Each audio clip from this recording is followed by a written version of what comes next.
This is the Monday evening KRQE.com webcast. Mark Ronchetti starts with weather. Pretty quiet night on the way. Largely clear skies out there and a little bit cool as we head in throughout the day tomorrow. Mild conditions. We could see sprinkle or two over the northern mountains later on in the day, and that lasts into Wednesday, but not anything that's going to be a real big deal. Thursday into Friday, I'll crank up the winds once again and high fire danger across the area. If we're going to see a little bit bigger storm, it's possible for late Friday into Saturday, but at this point, the track of this storm's a little too far to the north. We'll keep you posted on what we expect with that as we get a little closer.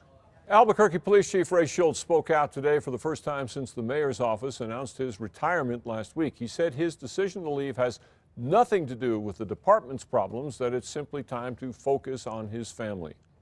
Obviously, my family has had to give a lot up over my career with the department.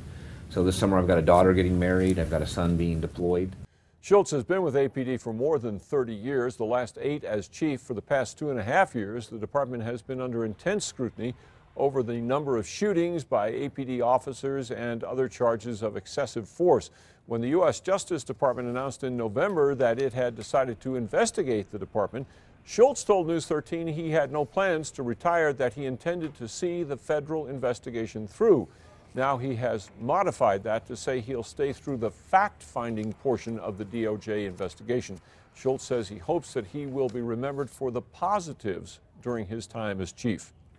I'm very proud of the work that the men and women of the Albuquerque Police Department have done. We've created a lot of good things. Those ideas come from within the organization. Chief Schultz still has not set an actual date for when he will retire, but he says it will likely be around July. The city of Albuquerque has torn down a lot of dilapidated East Central Avenue motels over the years, but one that avoided that fate now has new life. A ribbon cutting this afternoon marked the rebirth of the Luna Lodge near Central in Wyoming.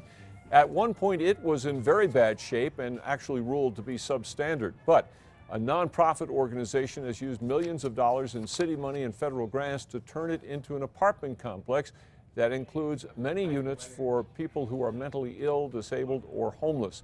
The Luna Lodge was built in the 1940s when Route 66 was in its heyday. It is on the National Register of Historic Sites. Join us for all the latest news tonight on KRQE News 13 at 10.